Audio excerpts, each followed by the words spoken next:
Damos comienzo a un nuevo programa.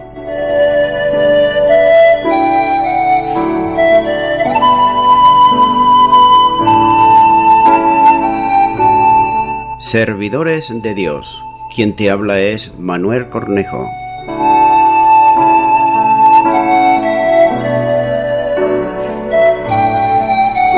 Este es un programa que está respaldado por la Iglesia Evangélica Misión Evangélica de Cataluña.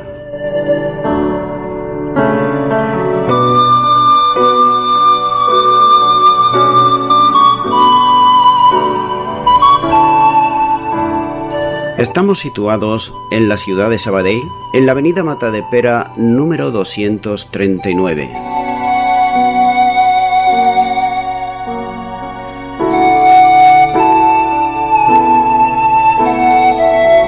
Antes de dar introducción a la palabra de Dios, estaremos poniendo una alabanza.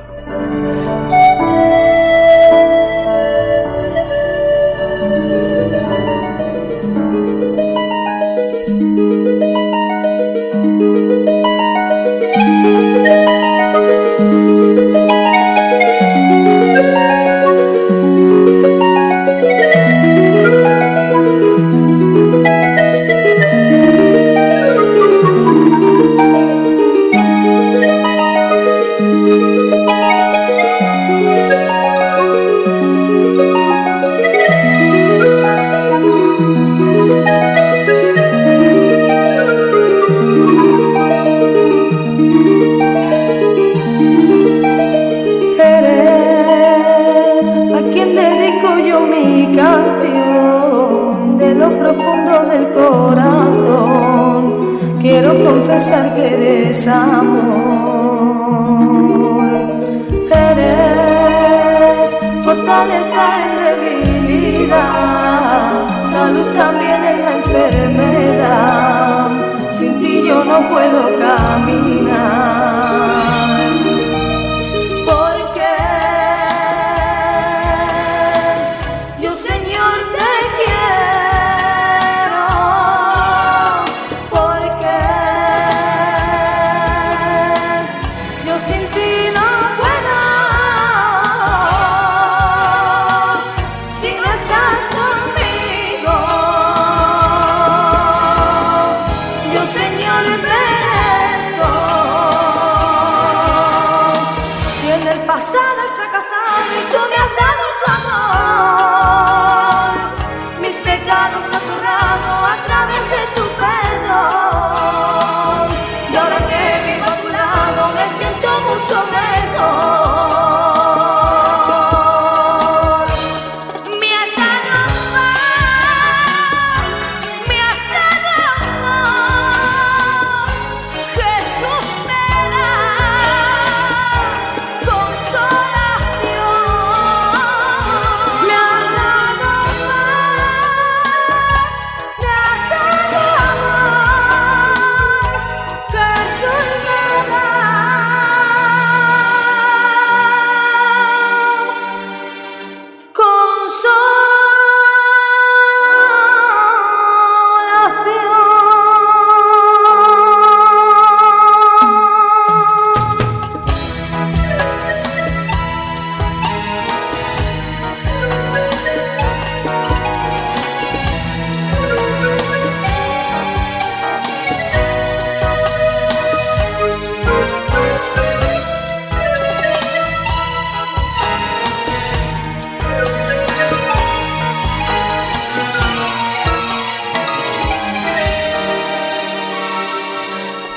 Eres mi refugio y mi esperanza, fortaleza en mi vida, contigo tengo alegría.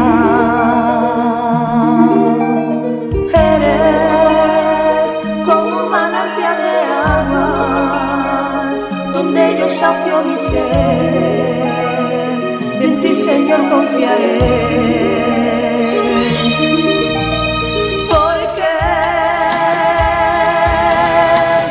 Yo Señor te quiero, porque yo sin ti no puedo.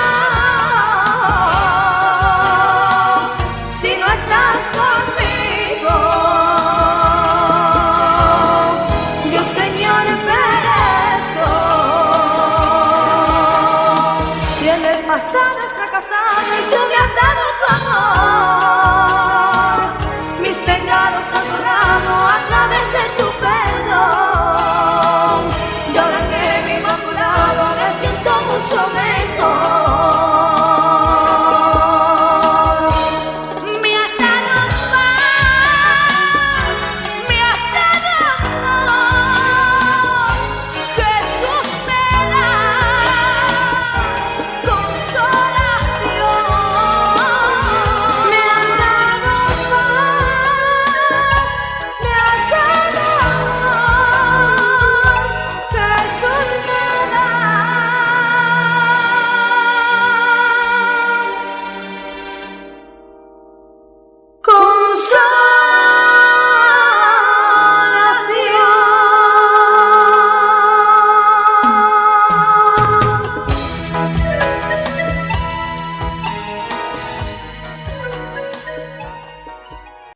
Bienvenido al programa Servidores de Dios. En esta ocasión estaré compartiendo la palabra de Dios y será en Romanos capítulo 16 versículo 18 donde dice: porque tales personas no sirven a nuestro Señor Jesucristo, sino a sus propios vientres, y con sus suaves palabras y lisonja engañan los corazones de los ingenuos. Estos que procuraban engañar se llaman a ellos mismos, se lo decían a sí mismos, servidores de Cristo. Pero esto no era cierto ni mucho menos, ya que son personas que no estaban al servicio de Cristo. Y Pablo, al negarles la condición de servidores de Cristo, le está mostrando que los tales, estos que se llaman a sí mismos servidores de Cristo, verdaderamente no eran cristianos, ya que el verdadero cristiano, la verdadera cristiana, por el nuevo nacimiento en Cristo Jesús, es siervo de Dios y siervo también de la justicia. Como dice Romanos 1.1, Pablo, siervo de Jesucristo. También Romanos 6.18 dice: y libertados del pecado venite a ser siervos de la justicia. Y Romanos 6, y ahora versículo 22 dice: mas ahora habéis sido libertados del pecado y hechos siervos de Dios. Estos falsos siervos de Cristo solían decir que estaban en comisión, es decir, que estaban trabajando para Cristo y que iban de un lado para otro, ya que Cristo, según ellos, le había enviado y lo había mandado a tal o cual lugar, tal como sigue pasando en los días de hoy, que sigue habiendo estos que se llaman a sí mismos como servidores de Cristo, pero que en realidad no lo son. Pero el apóstol Pablo le deja en evidencia como mentirosos, y lo hace, por ejemplo, en 2 de Corintios capítulo 11 a partir del versículo 13 al 15, donde dice: porque estos son falsos apóstoles, obreros fraudulentos, que se disfrazan como apóstoles de Cristo. Y no es maravilla, porque el mismo Satanás se disfraza como ángel de luz. Así que no es extraño si también sus ministros se disfrazan como ministros de justicia, cuyo fin será conforme a sus obras. A estos enviados, procedentes del judaísmo y no de Cristo, les llama en Filipenses 3.18 el apóstol Pablo, le dice: porque por ahí andan muchos de los cuales os dije muchas veces, y aún ahora lo digo llorando, que son enemigos de la cruz de Cristo. Y el versículo 19 dice: el fin de los cuales será perdición, cuyo Dios es el vientre, y cuya gloria es su vergüenza, que solo piensan en lo terrenal. Estos no sirven los intereses de Dios, por supuesto, pero sí trabajan para su propio provecho y nada más, y para su propio vientre, es decir, para los placeres. Es decir, que toman las cosas sagradas de Dios, las cosas divinas, como si fuera una empresa, en las cuales ellos son, como no, los dueños. Encargados no, los dueños, los que ministran, los que hacen, los que dicen, los que tienen revelación, etcétera, etcétera. Ahora bien, esto pasaba antes, en los tiempos de Pablo, y ahora lo sigue pasando, exactamente igual, pero con una diferencia, que es multiplicado porque hay muchísimas más personas, y la maldad también se ha multiplicado. Sigue diciendo este versículo 18, la segunda parte: y con suaves palabras y lisonjas engañan los corazones de los ingenuos. El sistema que ellos utilizan es muy simple, muy sencillo, como dice aquí, con suaves palabras. O se podría decir con salamería, es decir, razonamientos muy humanos, rodeados, eso sí, de exquisita suavidad, como si ellos en realidad estuviesen lamentándose hipócritamente de la poca espiritualidad ajena o de la desventura ajena. Proverbios 16:8 dice: las palabras del chismoso son como bocados suaves y penetran hasta las entrañas. Venían estos falsos siervos de Dios a los verdaderos cristianos, haciéndose pasar por muy espirituales, para que de esta manera fuesen más creíbles, claro, la hipocresía que estaban haciendo, ya que no era solo la salamería, sino también las palabras de lisonja, es decir, de alabanza, para ganarle la voluntad de ellos, de los cristianos. De este tipo de persona habla el apóstol Pablo también, pero no solamente habla el apóstol Pablo, sino que habla también Judas, en Judas 1:16, donde dice: estos son murmuradores, querellosos, que andan según sus propios deseos, cuya boca habla cosas infladas, adulando a las personas para sacar provecho. Es decir, que eran personas que podían llegar a una congregación y podían enterarse de lo que estaba haciendo la congregación, cualquier cosita, aunque fuese la más mínima, ellos la hacían ver que era muy grande, como que era muy trabajoso, como que eran dignos de alabar, etcétera, etcétera.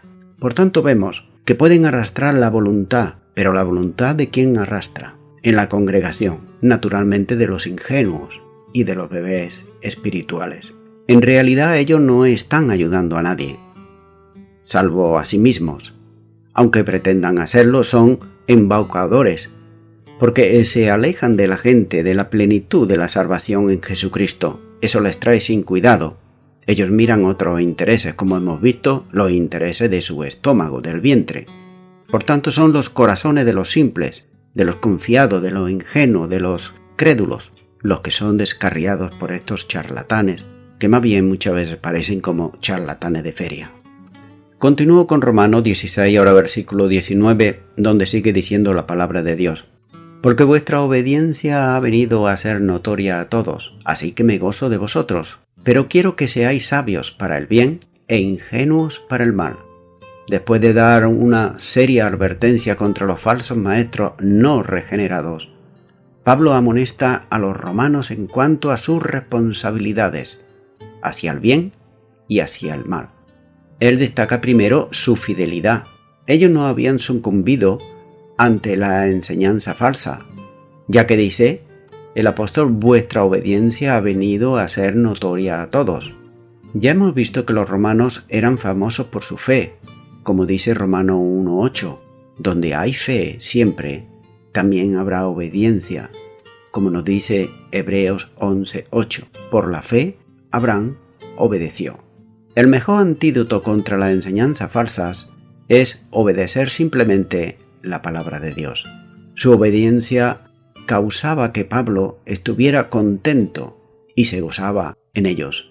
También el apóstol Juan sobre los creyentes obedientes se gozaba, y dice en 3 de Juan 1:3, pues mucho me regocijé cuando vinieron los hermanos y dieron testimonio de tu verdad, de cómo andas en la verdad. Y el versículo 4 dice, no tengo yo mayor gozo que este, el oír que mis hijos andan en la verdad. Los creyentes romanos ocupaban un lugar crucial y estratégico en el corazón del imperio, y sería trágico que su fe se corrompiera. Pero, históricamente, sabemos que con el tiempo esto sucedió. Esto pasó, concretamente cuando en el año 314, aquel emperador Constantino, que entre comillas se convirtió al cristianismo, pues pasó a ser la iglesia, de ser perseguida a ser la iglesia perseguidora. Es la iglesia constitucional, es decir, del Estado. Y vemos que ese sistema religioso fue y es el sistema más corrupto e influyente que jamás se ha desarrollado desde el cristianismo y que lleva su nombre como romano. Y todos sabemos que es la Iglesia Católica Romana, no hay que esconderse, está ahí bien claro. Por tanto, el sincero deseo de Pablo para esos creyentes era que ellos fueran, como dice el versículo 19, la segunda parte, sabios para el bien e ingenuos para el mal. Ser sabio para el bien comprende el constante estudio de la palabra de Dios, de la verdad de Dios, y la cuidadosa observación y valoración de lo que es bueno en la vida y de lo que nos rodea en la vida y en la obra que leemos. Es decir, estos falsos que iban por ahí y que Pablo le amonesta a la iglesia de Roma que tengan cuidado, pues lo mismo que lo hacían en aquellos tiempos lo suelen hacer en el día de hoy. Suelen ser personas que tienen muchísima elocuencia y que hablan muy bien, se expresan muy bien. Por tanto, suelen quedarse mucho maravillados de la forma que hablan, pero en realidad no se enteran de lo que están diciendo, solamente están contemplando al hombre. Hay muchas personas que tienen esa elocuencia, y lo podemos ver en el día de hoy, por ejemplo, en políticos y gente que está en medios públicos, como suelen decir muchas cosas y prometer, pero luego no cumplen nada. Por poner un ejemplo, pueden estar hablando de lo que sea, pero las personas se están fijando más en la elocuencia que ellos tienen, no en lo que en sí traen para ellos dar. El comentarista Newell dice: Dios quiere que seamos estudiantes esmerados cuando se trata de lo que es bueno, quién es bueno y cómo ser bueno. Debemos estar comprobando constantemente cuál sea esa buena voluntad de Dios que dice Romanos 12:2, donde nos dice que debemos de seguir siempre en lo bueno, y también en Primera de Tesalonicenses 5, versículo 15 y Primera de Pedro 3:13, evitando siempre lo que no es bueno, Primera de Pedro 3:11, y abundando siempre en toda buena obra, como nos dice 2 de Corintios 9:8, Efesios 2:10, 2 de Tesalonicenses 2:17, hay muchísimos versículos más, y vemos aquí, y esto es notorio, que hay muchos más versículos en los cuales nos dice a los creyentes que debemos de abundar en la buena obra. Y no solamente eso, que debemos de llevar también fruto en toda buena obra, como dice Colosenses 1:10. Sigue diciendo este versículo 19, ser ingenuos para el mal. Tiene que significar, en cierto sentido, lo opuesto a ser sabios para el bien. Por tanto, no debemos de ser sabios para el mal, para inventar, para pensar cosas malas. Debemos ser ingenuos, inocentes, ignorantes más bien, para el mal, en un buen sentido, aunque esto el mundo no lo practica, y todos lo sabemos, y mucho menos lo entiende. No debemos de, por ejemplo, el mal, estudiar, investigar el mal, en el sentido de ir y averiguar por experiencia y por investigación personales cuán podrido ha llegado a ser el sistema del mundo. No debemos de abundar en ello, debemos de dejarlo. Cuando se trata de conocimiento y de entendimiento, como dice 1 de Corintios 14, 20, debemos ser maduros y no como niños. Pero cuando se trata de la malicia y la maldad debemos ser muy inmaduros e ignorantes. Cuando hay un programa, por ejemplo, de televisión corrupto, o de aquellas personas que están hablando de otras personas, lo que se llama programa basura, de otras personas están hablando cosas malas, cosas feas, que le están sacando, como se suele decir, los trapos sucios, el creyente no tiene la necesidad de verlo para descubrir por sí mismo lo malo que es, para poder advertir a otros y quizás decir que muchos cristianos razonan, que ven películas y programas de televisión degradantes, porque dicen que deben de estar familiarizados con los caminos del mundo para poder analizar mejor la cultura secular y estar más preparados para testificar a los mundanos. Esto es lo que se suele decir en muchos casos. Pero sin embargo, no es necesario escarbar en la basura, en lo podrido, en lo sucio, para reconocerla por lo que es, porque saben lo que ocurre. Cuando se escarba en la basura, se suele oler mal. Continúo con Romanos 16, ahora versículo 20, donde sigue diciendo la palabra de Dios: y el Dios de paz aplastará en breve a Satanás bajo vuestros pies. La gracia de nuestro Señor Jesucristo sea con vosotros. En este versículo se da al creyente esa maravillosa promesa de que nuestra lucha con Satanás llegará pronto a su completo y total final, con Satanás totalmente vencido y con la gloriosa victoria que comparten los santos de Dios. El contexto inmediato se advierte a los creyentes sobre los que causan tropiezos, divisiones, y vienen para engañar a los hermanos, como nos muestran los versículos 17 y 18 que he leído anteriormente. Dios es el Dios de paz, en el sentido de que Él solamente puede poner fin a la guerra con Satanás, lo cual resultará en paz para todos los santos, paz en el sentido de acabar con toda la guerra y con todos los conflictos. Pero obviamente el pueblo de Dios, el pueblo cristiano, aquellos que hemos nacido de nuevo, podemos disfrutar en el día de hoy de la paz que el Señor Jesús ya nos dio en Juan 14:27. Mi paz os doy, mi paz os dejo, yo no la doy como el mundo la da. Pero a la luz de la promesa de este versículo, Pablo estaba pensando probablemente en la paz final que el creyente tendrá con la derrota de Satanás. Es decir, donde ya no tendremos más tentaciones, más engaño ni nada por el estilo.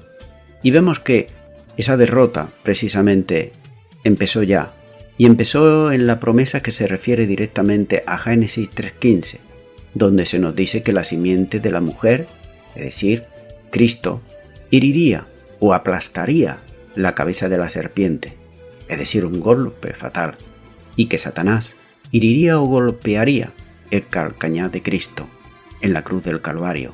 Dios infligirá un aplastante golpe al archienemigo de nuestras almas y también de Dios, y nosotros participaremos de la victoria de Dios sobre Satanás. ¿No es esto glorioso?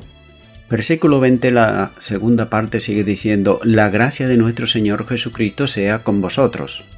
La gracia, es decir, el favor inmerecido de Dios.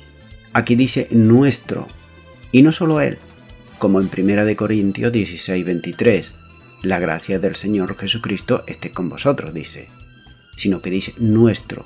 He aquí la palabra de confianza, de autoapropiciación, y también dice Señor Jesús. Jesús significa Salvador, pero para ser nuestro Salvador, Él debe ser reconocido como nuestro Señor en primer lugar, ya que Jesús, que habiéndonos comprado con su preciosa sangre que derramó en la cruz del Calvario, es por tanto nuestro dueño ahora, y cuya soberanía sobre nosotros reconocemos y lo hacemos con toda libertad y con toda alegría. ¿Sabes? Nosotros doblamos ahora las rodillas delante de nuestro Salvador y Señor Jesucristo, aquí en la tierra. Pero un día nos dice la palabra de Dios que toda rodilla de lo que hay en el cielo, en la tierra y debajo de la tierra doblarán sus rodillas, y lo van a hacer no porque quieran o no quieran, sino porque lo van a reconocer ante el Rey de Reyes y Señor de Señores, que es Jesucristo. Continúo con Romanos 16, ahora versículo 21, donde dice la palabra de Dios: os saluda Timoteo, mi colaborador, y Lucio, Jasón y Sosípater, mis parientes. En la primera parte de este capítulo, Pablo envía sus saludos personales a varios santos en Roma, pero en esta sección comienza con el versículo 21 que acabo de leer. Pablo transmite a los romanos los saludos de sus compañeros que estaban con él en Corintio. El libro de Romanos fue escrito en Corintio precisamente, hacia el final del tercer viaje misionero de Pablo. Pablo menciona a su fiel colaborador Timoteo, cuyo nombre significa adorar a Dios, como él dice su propio hijo en la fe, en Filipenses 2:19-20 y 1 Timoteo 1:2, ahí lo está diciendo que es su hijo en la fe. Pablo tenía un especial afecto por Timoteo, aún hasta el final de sus días. Entre sus últimas palabras registradas, Pablo manifestó 2 veces su deseo de verle nuevamente a Timoteo, en 2 Timoteo 4:9 y versículo 21. Por tanto, vemos que Timoteo, para Pablo, no solamente era su hijo espiritual, sino que también era su colaborador. Sigue diciendo otro nombre, Lucio. Su nombre significa nacido del día. Es probablemente el mismo hombre mencionado en Hechos 13:1, entre los profetas y maestros de la iglesia de Antioquía. Ahí se encuentra Lucio. Luego viene otro varón mencionado como Jasón. Su nombre significa que cura. Podría ser el mismo hombre mencionado en Hechos 17, versículo del 5 al 9, que hospedó a Pablo y a Sila, y cuya casa fue asaltada por una turba. También viene otro hombre, y se llama Sosípater. Su nombre significa salvador de su padre.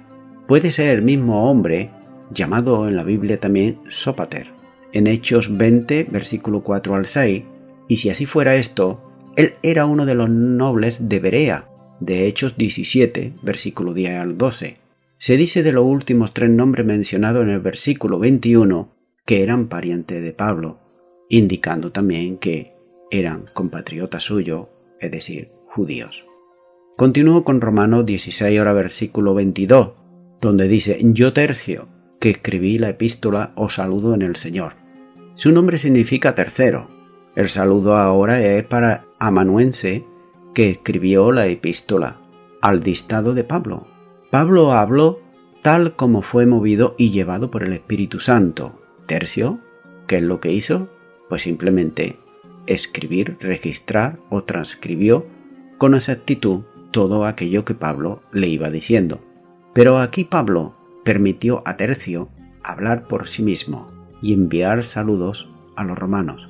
Aparentemente Pablo por lo general dictaba sus cartas, quizás debido a un problema en la vista que le obligaba a escribir con letras grandes, si es que escribía como dice Gálatas 6:11. Al final de su carta Pablo escribía siempre un saludo de su propia mano, lo que era una señal también de su autenticidad de sus cartas, como nos dice 2 de Tesalonicenses 3:17 y Gálatas 6:11. El saludo era para los creyentes.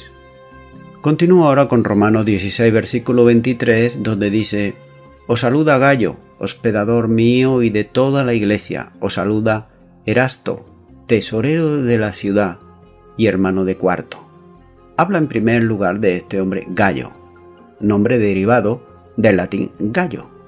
Era conocido por su hospitalidad y no solo hospedaba a Pablo, sino que también a toda la asamblea, es decir, a todos aquellos que podía. Por tanto, aquí tenemos un hermano cuya hospitalidad recibió con los abrazos abiertos a todos los santos que tenían necesidad. Hermano y hermana que me está escuchando en Cristo ahora, si anhela ser útil a los santos de Dios, sé como el hermano Gallo. No cuente las cosas que posees como propias, sino como las que pertenecen a Cristo, y por lo tanto, que los que son de Cristo las puedan usar libremente como hacía Gallo. Si piensas que Gallo era un hombre rico y prominente, y como tal él puede haber tenido también una casa espaciosa, es decir, una casa grande, apta también para reunir a los santos para la adoración al Señor. Nos sigue hablando también de otro hombre, Erasto. Su nombre significa bien amado. Era el chambelán o tesorero de la ciudad de Corinto. La palabra tesorero es la palabra que se emplea como oikonomos. La traduce como palabra economía, que significa administrador, mayordomo, o en este caso, superintendente de las finanzas de la ciudad. Erasto, en más de una manera, era un dispensacionalista.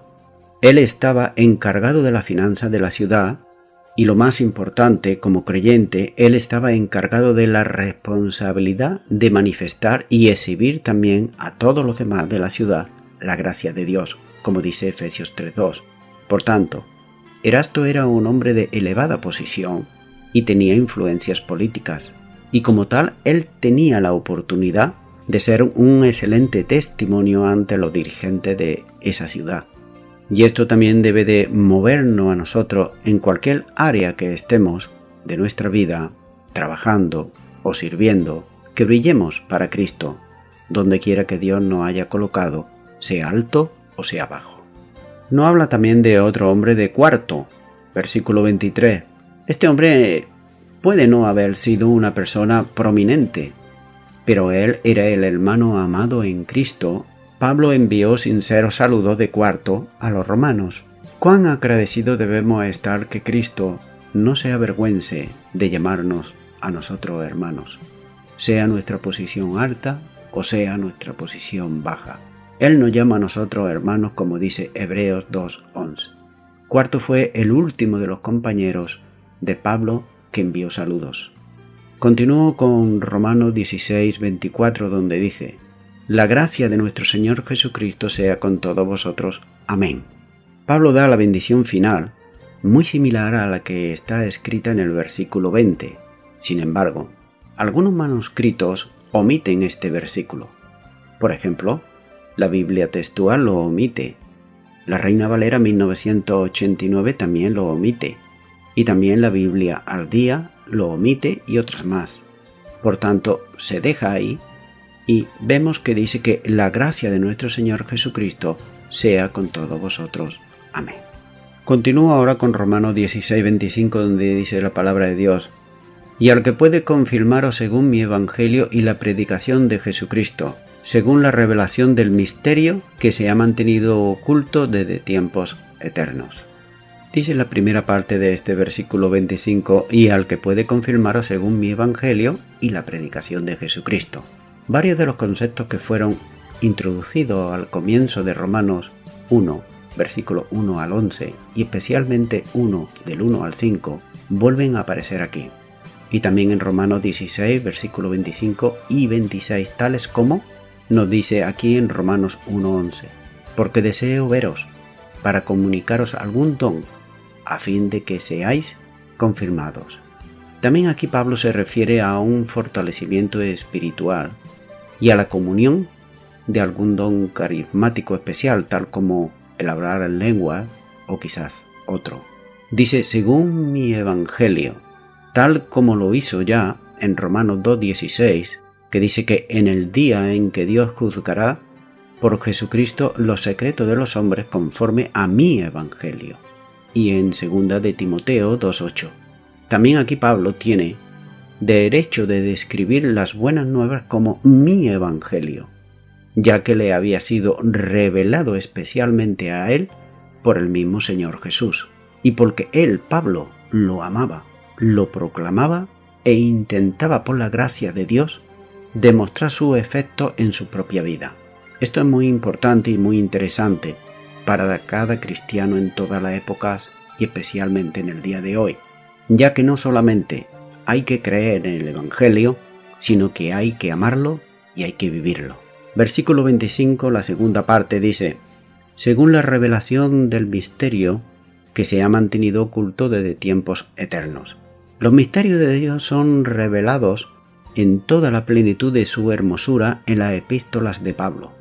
Pero Pablo no fue el primero en revelar este secreto, ni mucho menos. Debería anotar que el misterio había sido revelado al menos en forma embrionaria por el Redentor, es decir, por nuestro Señor Jesucristo.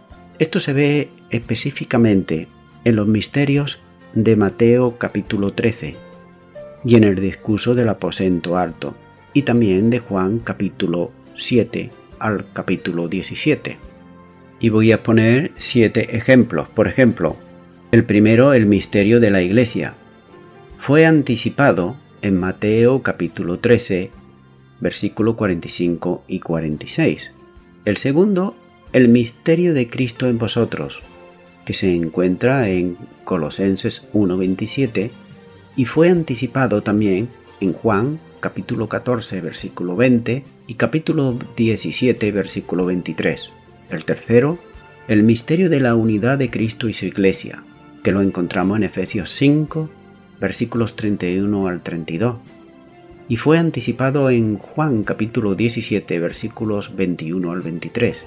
También hallamos en cuarto lugar el misterio del rapto, que se encuentra en 1 de Corintios capítulo 15, versículos 51 al 52, pero que fue también anticipado en Juan capítulo 14, versículos del 1 al 3.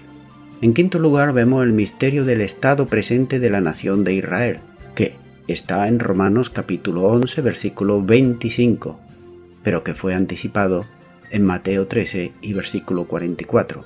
En sexto lugar vemos el misterio de la iniquidad, que esta acción durante el tiempo presente, en 2 de Tesalonicenses 2:17, fue anticipado en la parábola de la semilla de la mostaza y de la levadura. Y en séptimo lugar y último, vemos el misterio de judíos y gentiles unidos en un cuerpo, Efesios 3, versículos 5 al 6, pero que fue anticipado también en Juan, capítulo 10, versículo 16. Lewis Schaeffer, el comentarista, dice que también descubrió una significativa correspondencia entre los misterios del reino de los cielos, como está delineado en Mateo capítulo 13, y los misterios revelados por Pablo en la epístola del Nuevo Testamento, como vemos también en Mateo 13. En Mateo capítulo 13 están dadas por Cristo mismo y bajo 7 parábolas las características de la presente edad actual. Continúo con Romanos 16, ahora versículo 26, donde dice, pero que ha sido manifestado ahora, y que por las escrituras de los profetas, según el mandamiento del Dios eterno, se ha dado a conocer a todas las gentes para que obedezcan a la fe. Este misterio que es el Evangelio, que son buenas noticias, ahora es cierto que Dios dio de antemano las buenas nuevas a Abraham, pero solamente en promesas y nada más. Como dice Gálatas 3:8, y la Escritura, previendo que Dios había de justificar por la fe a los gentiles, dio de antemano la buena nueva a Abraham, diciendo: en ti te serán benditas todas las naciones. No pudo existir el Evangelio en realidad antes de morir Cristo en la cruz del Calvario, como nos dice 1 Corintios 15, versículos del 1 al 8. Según el mandamiento de Dios eterno, que dice este versículo 26, está siendo predicado este Evangelio a todas las gentes, es decir, a todas las personas, para que obedezcan y obedezcan no a una institución, no a una denominación, no a unos religiosos, sino que obedezcan a la fe en Cristo Jesús. Literalmente, para que la obediencia de fe no hay artículo definido, ya que es un mandato de Dios. El Evangelio predicado produce fe en el corazón y con esa fe el arrepentimiento confiesa su fe en Cristo y es bautizado para perdón de sus pecados según Dios le mandó en el Evangelio de Marcos 16, 15, 16 y Hechos 2, 38. Dios ha mandado que este Evangelio se predique a todo el mundo para que todas las gentes lo obedezcan. Sobre estas condiciones, Dios, por su gracia, promete perdón de pecado, la salvación y la vida eterna. Continúo ahora ya con Romanos 16, versículo 27, el último versículo ya de la epístola a los Romanos, donde dice: al único y sabio Dios, sea gloria mediante Jesucristo para siempre. Amén. Cuando Pablo reflexiona sobre lo que ha compuesto en base a la inspiración que le fue dada por el Espíritu Santo para escribir esta epístola, él se llena de asombro. Es por ello que se ve constreñido a añadir esta línea final de su dosología. Él ha estado hablando de amor, de aquel que es santo, y también por aquellos que son en sí mismo completamente indignos de ese amor, del amor de aquel que es autosuficiente y que se extiende hacia quienes son totalmente incapaces absolutamente de dar nada. Él, sin embargo, se dio a sí mismo, dio todo lo que tenía para beneficio del pobre, del necesitado. El amor de aquel que no esperó para brindar su ayuda hasta que aquellos que necesitaban desesperadamente dicho amor le estuviesen favorablemente dispuestos sus corazones para recibir el amor de Dios. Por tanto, vemos que Él se anticipó a ellos, un amor que es totalmente soberano, sin par y desinteresado. Lo que llena el alma del apóstol de asombro al concluir su epístola es el hecho de que Dios es capaz de rescatar pecadores de tal calaña. Y nosotros ahí no podemos decir absolutamente nada. Vemos a algunos que decimos qué testimonio tienen más grande, pero también nos asombramos muchas veces de ver esa calaña, ese estilo de vida de personas que ya estaban desahuciadas de la sociedad, de cómo Cristo Jesús lo ha rescatado y son ahora personas integradas y siendo de bendición para esa sociedad precisamente que antes lo aborreció a ellos. Por tanto, vemos que más aún, no solo de rescatarlo, sino también de abrirle la entrada, como se la abre el Señor, a la gloria eterna y de hacerle entrar a ella. Es por esta razón que Pablo dice: al único sabio Dios, por medio de Jesucristo, sea la gloria para siempre. El hecho de que Dios fuera capaz de rescatar pecadores tales y que estuviera dispuesto a ello, hace que Pablo fije su atención en la sabiduría divina, en la sabiduría de Dios, es decir, en la habilidad que Dios tiene para emplear los mejores medios en cualquier momento para lograr las más altas metas y que siempre son de beneficio para el ser humano cuando está dispuesto a rendir su vida al Señor. Voy concluyendo ya con esto. Al concluir el comentario de la epístola a los Romanos, debo de poner por manifiesto que la primera persona bendecida he sido yo mismo, el que te está hablando. También una vez más quiero poner de manifiesto la necesidad del estudio profundo de la palabra de Dios, no solo por nuestra propia cuenta, sino asistiendo a seminarios para aprender más y más, y sin errores, de la gloriosa palabra de Dios. Es lamentable el leer por los medios de comunicación cristianos en el día de hoy, como dicen que de 10 de cada 8 pastores, hay 8 que no están formados en ninguna parte, ya que lo hicieron por su propia cuenta. La carta a los romanos es posiblemente la que más ha ayudado teológicamente y espiritualmente a hombres como Agustín de Hipona, a Lutero o a Juan Wesley, por exponer algunos, ya es que sus vidas espiritualmente le acercaron más a Dios, más a su palabra y amar más a la humanidad. Mi amigo, mi amiga que me está escuchando, Romanos 16, 27 dice: al único y sabio Dios sea gloria mediante Jesucristo. La palabra de Dios nos enseña que, dice en 1 de Timoteo 2:5, porque hay un solo Dios y un solo mediador entre Dios y los hombres, Jesucristo hombre. Esto es lo que nos enseña a nosotros la Biblia, la palabra de Dios, no ninguna institución, sino Dios mismo.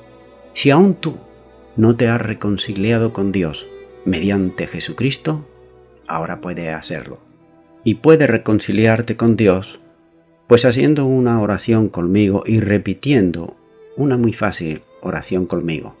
Allá donde tú te encuentras, allá donde tú estás, repite y di conmigo en este momento: Señor Jesucristo, reconozco que tú eres el Hijo de Dios, que morites en la cruz del Calvario por mis delitos y pecados. Yo en este momento creo que tú morites por mí. Creo que tú resucitaste de entre los muertos. Te abro mi corazón libremente y te acepto como mi Señor y mi Salvador. Desde ahora y para siempre soy tuyo, soy tuya, y te doy gracia, oh Dios eterno, en el nombre de tu Hijo Jesús. Amén. Mi amigo, mi amiga, si tú has hecho esta oración, como he dicho, es bueno leer la palabra de Dios, porque vas adquiriendo conocimiento, y no solamente conocimiento, sino lo más importante, vas conociendo a la persona, no a la religión, a la persona de Jesucristo. Lee los evangelios. Asiste a una iglesia cristiana evangélica donde se predique la sana doctrina, y ahí te pondrán a enseñar, podrás asistir a estudios bíblicos y crecer espiritualmente. Y a toda la audiencia que me está escuchando, me despido de todos ustedes y será Dios mediante, si así Él lo permite, hasta el próximo programa. Que Dios os bendiga a todos.